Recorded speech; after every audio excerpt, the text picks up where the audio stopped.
dear students. இந்த வீடியோல நான் 7.5 ரிசர்வேஷன் பத்தி ஒரு கம்ப்ளீட்டான ஒரு வீடியோவை நான் கொடுக்க போறேன். ஆல்ரெடி நான் நிறைய வீடியோஸ் கொடுத்திருந்தாலுமே இன்னமும் உங்களுக்கு புரியல அப்படின்னு சொல்லி நிறைய டவுட்ஸ் கேக்குறீங்க. அதுக்கு காரணம் என்ன அப்படின்னு பாத்தீங்கன்னா வீடியோவை ஸ்கிப் பண்ணி பாக்குறது தான். நான் ஆல்ரெடி நிறைய விஷயங்கள் சொல்லியிருந்தாலுமே நீங்க வீடியோவை ஸ்கிப் பண்ணும்போது அதுல ஏதாவது மிஸ் ஆகிறதுக்கு வாய்ப்பு இருக்குல்ல. முக்கியமான ஏதாவது ஒரு விஷயம், உங்களுக்கு தேவையான ஏதாவது ஒரு விஷயம் மிஸ் ஆகிறதுக்கு வாய்ப்பு இருக்கு. அதனால வீடியோவை ஸ்கிப் பண்ணாம முழுசா பாருங்க, சரிங்களா? அப்பதான் உங்களுக்கு ஒரு ஐடியா கிடைக்கும். சரி, ஓகே. இந்த வீடியோல நான் 7.5 ரிசர்வேஷன்ல உங்களுக்கு என்னென்ன டவுட்ஸ் இருக்கோ எல்லாத்தையும் நான் சொல்ல போறேன். சோ அதனாலதான் ஒரு டைரியே போட்டு உங்களுடைய டவுட்ஸ் எல்லாத்தையும் நான் நோட் பண்ணி வச்சுக்கிட்டேன். சரி, ஓகே. இந்த வீடியோவை நீங்க ஸ்கிப் பண்ணாம பாருங்க. அதுக்கு முன்னாடி ஒரு சின்ன விஷயம், நீங்க 7.5ல ஃபுல் ஃப்ரீயா படிக்கணும், நீங்க லோ ஃபீஸ்ல உங்களுக்கு காலேஜ் வேணும் அப்படின்னா ஸ்கிரீன்ல கொடுத்துருக்கக்கூடிய நம்பருக்கு என்ன கான்டாக்ட் பண்ணுங்க. நம்மளுடைய கைடன்ஸ்ல லாஸ்ட் இயர் நிறைய ஸ்டூடெண்ட்ஸ் 7.5 ரிசர்வேஷன்ல ஃபுல் ஃப்ரீயா படிச்சுட்டு இருக்காங்க. சோ அதனால உங்களுக்கு 7.5 ரிசர்வேஷன்ல ஃபுல் ஃப்ரீயா காலேஜ் வேணும், லோ ஃபீஸ்ல காலேஜ் வேணும்னா கண்டிப்பா நீங்க என்ன கான்டாக்ட் பண்ணலாம். நான் உங்களுக்கு ஒரு PDF ஆவே உங்க கட் ஆஃப்கான காலேஜ் லிஸ்ட் கொடுக்குறேன். ஓகேவா? சரி, இப்ப பாத்தீங்கன்னா 7.5 ரிசர்வேஷன்ல ஸ்டூடெண்ட்ஸ் ஃபர்ஸ்ட் கேட்கக்கூடிய டவுட் என்னன்னு பார்க்கலாம். 7.5 ரிசர்வேஷன் பத்தி நிறைய ஸ்டூடெண்ட்ஸ் கேட்கக்கூடிய ஃபர்ஸ்ட் டவுட் என்ன அப்படின்னு பாத்தீங்கன்னா 7.5 ரிசர்வேஷன் மாணவர்களுக்கு பர்டிகுலர் கோர்ஸ் மட்டும் தான் 7.5 ரிசர்வேஷன்ல அவைலபிளா? இந்த ஒரு क्वेश्चन அடிக்கடி கேக்குறாங்க. இப்போ நான் ஆல்ரெடி சொல்லியிருந்தேன் 7.5 ரிசர்வேஷன்னா என்ன. அரசு பள்ளியில 6வதுல இருந்து 12வது வரைக்கும் படிச்ச ஸ்டூடெண்ட்ஸுக்கு, ஓகேவா? 6வதுல இருந்து 12வது வரைக்கும் படிச்ச ஸ்டூடெண்ட்ஸுக்கு இந்த Anna university colleges and Anna university affiliated colleges எல்லாத்துலயுமே 100 சீட் இருக்கு அப்படின்னா அதுல ஒரு 7 சீட்டை அரசு பள்ளியில படிச்ச இந்த 6வதுல இருந்து 12வது வரைக்கும் அரசு பள்ளியில படிச்ச இந்த மாணவர்களுக்கு ஃப்ரீயா நீங்க சீட்டு கொடுங்க அப்படின்னு கவர்மெண்ட்ல சொல்றாங்க இல்லையா? சோ அப்போ ஒரு 100 சீட் இருக்குன்னா அது 7 சீட்டை கொடுக்கணும். சோ அப்ப அந்த 100 சீட்டு அப்படின்றது ஒரே ஒரு கோர்ஸுக்கு மட்டும்தானா? இல்ல, சரிங்களா? இப்போ ஒரு காலேஜ்ல சிஎஸ்சி இருக்கு, சிஎஸ்சில ஒரு 100 சீட் இருக்குன்னா அதுல கண்டிப்பா 7 சீட்டை 7.5 ரிசர்வேஷன் மாணவர்களுக்கு கொடுக்கணும். அதே மாதிரி இசிஇல ஒரு 100 சீட் இருக்குன்னா அதுல ஒரு 7 சீட்டை 7.5 மாணவர்களுக்கு கொடுக்கணும். மெக்கானிக்கல்ல ஒரு 100 சீட் இருக்குன்னா அதுல ஒரு 7 சீட்டை 7.5 மாணவர்களுக்கு கொடுக்கணும். சிவில்ல ஒரு 100 சீட் இருக்குன்னா அதுல ஒரு 7 சீட்டை 7.5 மாணவர்களுக்கு கொடுக்கணும். சப்போஸ் ஒரு 200 சீட் இருந்துச்சுன்னா 14 சீட் கொடுக்கணும், அதாவது 100க்கு 7, சரிங்களா? இதே IDS இந்த டிபார்ட்மெண்ட்ல ஒரு 100 சீட் இருக்குன்னா அதுல 7 சீட்டை 7.5 மாணவர்களுக்கு கொடுக்கணும், சரிங்களா? ஒரு காலேஜ்ல எத்தனை கோர்ஸ் இருக்கோ அந்த ஒவ்வொரு கோர்ஸுக்குமே 7 சீட்டை 7.5 ரிசர்வேஷன் மாணவர்களுக்கு கண்டிப்பா கொடுத்து ஆகணும். அதனால 7.5 ரிசர்வேஷன் அப்படின்றது ஒரு காலேஜ்ல இருக்கக்கூடிய ஒரு கோர்ஸுக்கு மட்டும்தானா அப்படின்னா இல்ல, எல்லா கோர்ஸுக்குமே 7.5 ரிசர்வேஷன் உண்டு. இது உங்களுக்கு இப்ப புரிஞ்சிருக்கும் அப்படின்னு நினைக்கிறேன். பேரண்ட்ஸ் கேட்கக்கூடிய டவுட் என்ன அப்படின்னு பாத்தீங்கன்னா, எங்க பையன் 6வதுல இருந்து 10வது வரைக்கும் கவர்மெண்ட் ஸ்கூல் தான் படிச்சாங்க.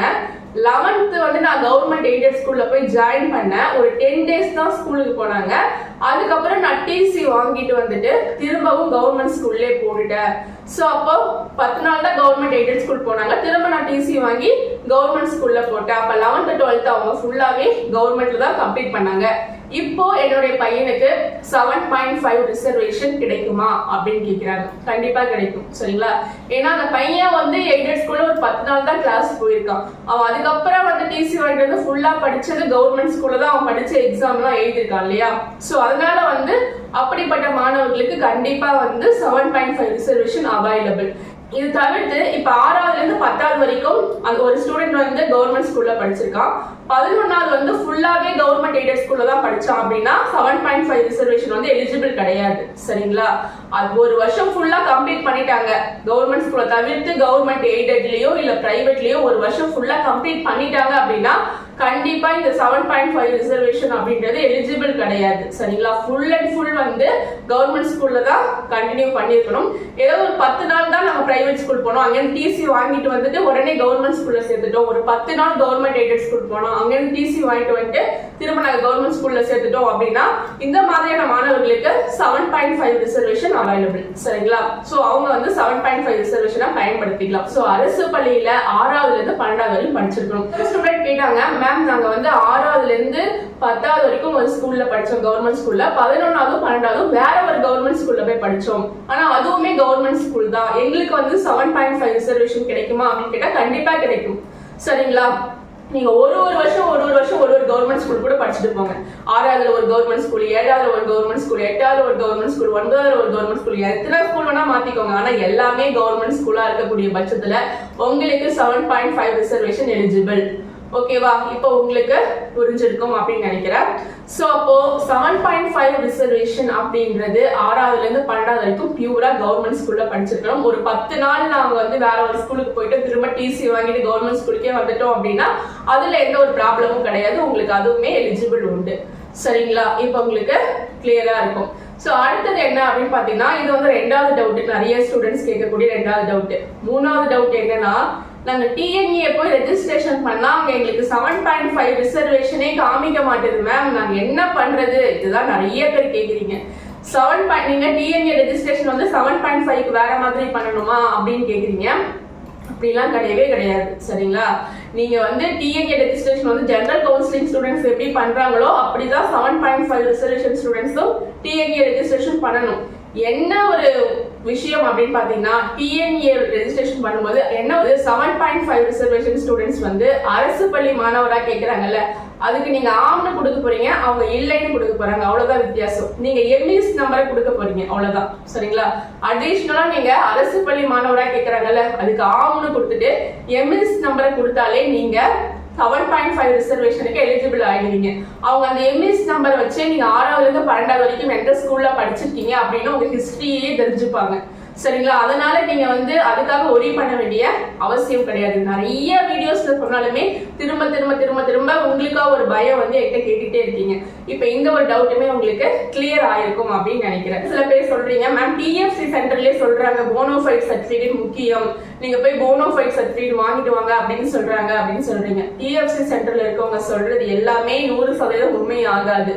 சரிங்களா, ஏன்னா அவங்களே வந்து புதுசா வந்திருக்கலாம், சோ வந்து அதனால அவங்களுக்கு ஒரு விஷயம் தெரியாம இருந்திருக்கலாம். சோ அதனால டிஎஃப்சி சென்டர்ல இருக்கவங்க சொல்றதை வச்சு நீங்க போனோஃபைட் சர்டிபிகேட் வந்து ரொம்ப முக்கியம் அப்படின்றத கன்சிடர் பண்ண வேண்டாம்.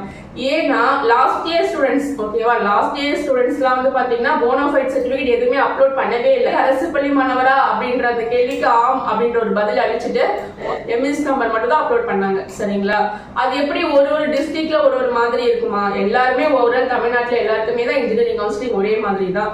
ஒரு சில டிஸ்ட்ரிக்ட்ல வந்து போனோஃபைட் சர்டிபிகேட் வேணான்றாங்க, ஒரு சில டிஸ்ட்ரிக்ட்ல வந்து போனோஃபைட் சர்டிபிகேட் வேணும் அப்படின்றாங்க. அப்படின்னா இதெல்லாம் என்ன? ஓகேவா, சோ எல்லாருக்கும் ஒரே மாதிரியான ப்ரொசீஜர் தான். போனோஃபைட் சர்டிபிகேட் வேணாம்னா வேணாம் தான். சரிங்களா, நான் போனோஃபைட் சர்டிபிகேட் வாங்கிட்டு தான் வருவேன், அப்லோட் பண்ணுவேன்னா அப்லோட் பண்ணிக்கோங்க. ஆனா போனோஃபைட் சர்டிபிகேட் வச்சாதான் 7.5 ரிசர்வேஷன் கிடைக்கும் அப்படின்றது உண்மை கிடையாது. சரிங்களா, நீங்க போனோஃபைட் சர்டிபிகேட் தேவையில்லை. நீங்க அரசு பள்ளி மாணவரா கேட்கிறாங்களோ அதுக்கு ஆம் கொடுத்துட்டு எம்இஎஸ் நம்பர் கொடுத்தாலே போதும். சரிங்களா, இது டிஎஃப்சி சென்டர்ல இருக்கவங்க, ஒரு சில டிஎஃப்சி சென்டர்ல இருக்கவங்க போனோஃபைட் சர்டிபிகேட் வேணும் அப்படின்னு சொல்லி கேட்டாங்கன்னா நீங்க அவங்களுக்கு எக்ஸ்பிளைன் பண்ணுங்க. இந்த மாதிரி எம்இஎஸ் நம்பர், இந்த ரூல் எல்லாம் எப்பயும் மாத்திட்டாங்க.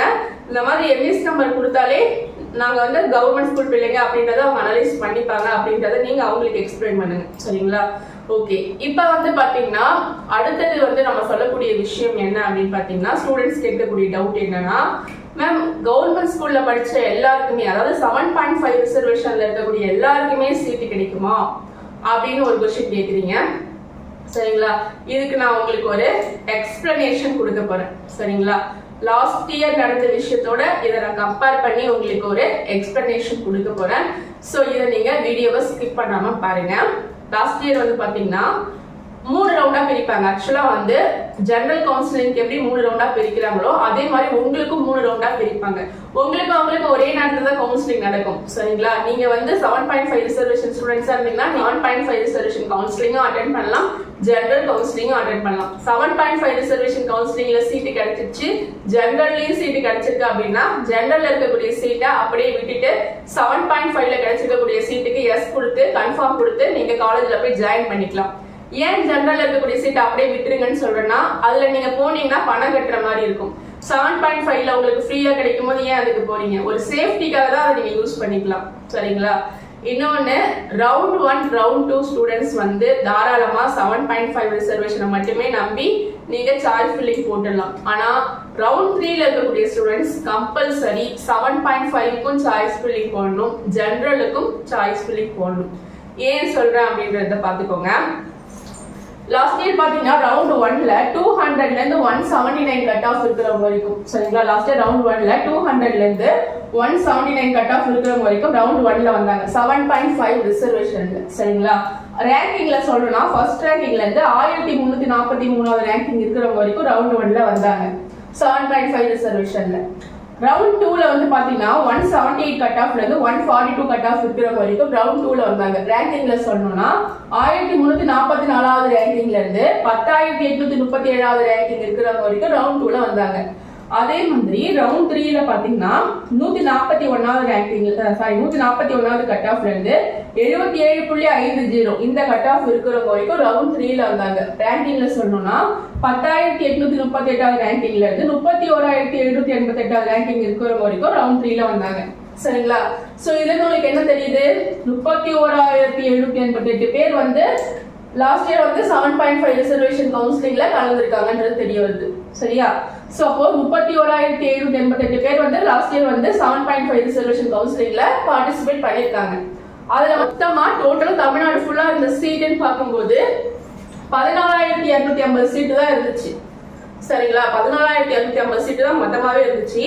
ஆனா 31788 ஸ்டூடெண்ட்ஸ் வந்து இந்த 7.5 ரிசர்வேஷன் கவுன்சிலிங்ல பார்ட்டிசிபேட் பண்ணாங்க.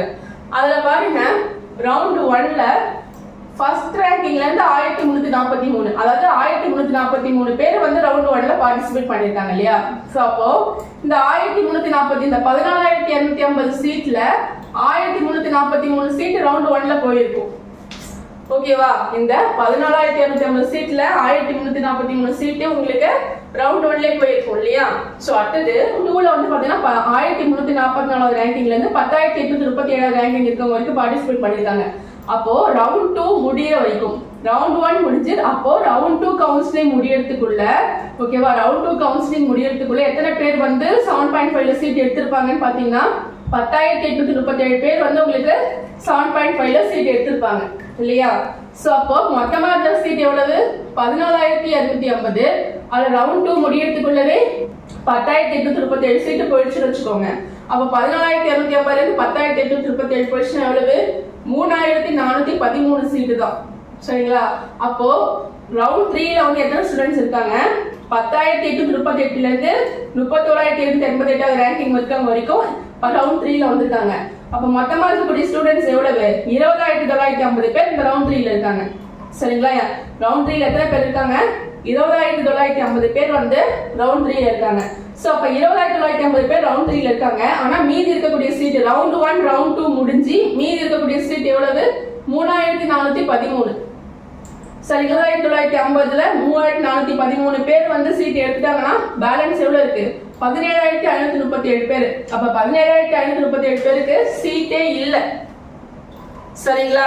17537 பேருக்கு என்ன இல்ல? 7.5ல சீட்டே இல்ல. அப்ப இந்த 17537 பேருக்கும், சரிங்களா, இதுலயே வந்து பாத்தீங்கன்னா ரவுண்ட் 1 ரவுண்ட் 2ல மிஸ் ஆன சீட்டும் இருக்கும். சரிங்களா? மிஸ் ஆன சீட் ஒரு 2000 சீட்னு வச்சுக்கோங்க. அது 2000 சீட்டு போனா கூட ஓகேவா, 17537ல ரவுண்டா நம்ம 15000 சீட்னு வச்சுப்போம். ஓகேவா? இது ரவுண்ட் 1 ரவுண்ட் 2ல நிறைய பேர் வந்து சீட் வேணா மிஸ் பண்ணிட்டு போயிடுறாங்க இல்லையா? சோ அந்த சீட் வந்து ரவுண்ட் 3க்கு கிடைக்குது. ஒரு 2000 மேல இருக்கக்கூடிய சீட் ரவுண்ட் 3க்கு கிடைக்குதுன்னு வச்சுக்கலாம். அப்ப பேலன்ஸ் இருக்கிறது எவ்வளவு? ஒரு 15000 சீட்டு. சரிங்களா? 15000 சீட்டுக்கு 15000 பேருக்கு, அப்ப பேலன்ஸ் இருக்கக்கூடிய மீதி 15000 பேருக்கு சீட்டே இல்லையே 7.5 ரிசர்வேஷன்ல. புரியுதா? அப்ப ரவுண்ட் 3ல 15,000 பேருக்கு சீட் இல்ல. அப்ப அந்த 15,000 பேர் என்ன பண்றது? ஒரு வருஷம் வீணாக்குறதா? இல்ல இல்ல. அதனால என்ன சொல்ல வரேன்னா, ரவுண்ட் 3ல இருக்கக்கூடிய ஸ்டூடெண்ட்ஸ் 7.5 ரிசர்வேஷன் கவுன்சிலிங்க்கும் சாய்ஸ் ஃபில்லிங் போடுங்க. ஒரு சேஃப்டிக்காக ஜெனரல் கவுன்சிலிங்க்கும் சாய்ஸ் ஃபில்லிங் போடுங்க. சரிங்களா? ஏன்னா 7.5 ரிசர்வேஷன்ல காலேஜ் கிடைக்கல கூட ஜெனரல்ல லோ ஃபீஸ்ல காலேஜ் பார்த்து போடுங்க. சரிங்களா? ஜெனரல்ல போடும்போது ஃபீஸ் கம்மியா உங்களால ஃபீஸ் கட்ட முடியற காலேஜா பார்த்து போடுங்க. சரிங்களா? அதே மாதிரி எந்த காலேஜ் மேம் ஃபீஸ் கம்மியா இருக்கும் அப்படின்னா எனக்கு கேளுங்க, நான் உங்களுக்கு சொல்றேன். சரிங்களா? ஃபீஸ் கம்மியா இருக்கக்கூடிய காலேஜா பார்த்து போட்டுக்கோங்க. ஜெனரல் கவுன்சிலிங் போடும்போது 7.5 ரிசர்வேஷன்ல எல்லா காலேஜும் போடுங்க. சோ சப்போஸ் 7.5 ரிசர்வேஷன்ல நாட் அலாட்டட் அப்படின்னு வந்துச்சுன்னா ஜெனரல்ல கிடைச்சிருக்கக்கூடிய சீட் எடுத்துட்டு போய் நம்ம காலேஜ்ல ஜாயின் பண்ணிடலாம். சரிங்களா? அதுவும் இல்லாம இதுவும் இல்லாம நம்ம ஒரு வருஷத்தை வீணாக்கிட முடியாது இல்லையா? அதனால சொல்றேன், ரவுண்ட் 3 ஸ்டூடெண்ட்ஸ் ஒரு சேஃப்டிக்கு ஜெனரலும் போடுங்க, 7.5 போடுங்க. ஜெனரல்ல போடும்போது உங்களுக்கு ஃபர்ஸ்ட் கிராஜுவேட் இருந்துச்சுன்னா அந்த ஸ்காலர்ஷிப் உங்களுக்கு வந்துடும். ஓகேவா? ரவுண்ட் 2 ஸ்டூடெண்ட்ஸ் வந்து 7.5 ரிசர்வேஷன் மட்டுமே நம்ம சாய்ஸ் ஃபில்லிங் தாராளமா போடலாம். ரவுண்ட் 3ல இருக்கக்கூடிய ஸ்டூடெண்ட்ஸ் வந்து சாய்ஸ் ஃபில்லிங் போடும்போது 7.5 போடுங்க, ஜெனரலும் போடுங்க ஒரு சேஃப்டிக்கு. சரிங்களா? இப்போ உங்களுக்கு இந்த விஷயம் எல்லாமே புரிஞ்சிருக்கும்னு நினைக்கிறேன். ஸோ வேற ஏதாவது உங்களுக்கு டவுட் இருந்துச்சுன்னா கமெண்ட் பாக்ஸ்ல கேளுங்க, நான் கண்டிப்பா உங்களுக்கு ஆன்சர் சொல்றேன். ஓகேவா? தமிழ்நாடு இன்ஜினியரிங் ஸ்டூடெண்ட்ஸ் அப்படின்னு சொல்லிட்டு ஒரு குரூப் வச்சிருக்கேன். அது 500 ஸ்டூடெண்ட்ஸ்க்கு மேல இருக்காங்க. அந்த குரூப்ல நீங்களும் ஜாயின் பண்ணிக்கோங்க. நீங்க காலேஜ்ல போய் ஜாயின் பண்ற வரைக்கும் நான் உங்களுக்கு கைட் பண்ணுவேன். உங்களுக்கு 7.5ல ஃபுல் ஃப்ரீ காலேஜஸ் எது எந்தெந்த காலேஜ் வந்து லோ ஃபீஸ்ல பண்ணிட்டு இருக்காங்க எல்லாமே A to Z நான் உங்களுக்கு சொல்லி ஹெல்ப் பண்றேன். சரிங்களா? ஓகே, மறக்காம நம்மளுடைய வாட்ஸ்அப் குரூப்ல ஜாயின் பண்ணிக்கோங்க. உங்களுக்கு ஏதாவது டவுட்னா ஸ்கிரீன்ல கொடுத்துக்கூடிய நம்பருக்கு கூட எனக்கு கான்டாக்ட் பண்ணி உங்க கட் ஆஃப் காலேஜ் லிஸ்ட் வாங்கிக்கோங்க. ஓகேவா? Okay, bye. மீண்டும் அடுத்த ஒரு வீடியோவோட நான் உங்களை சந்திக்கிறேன்.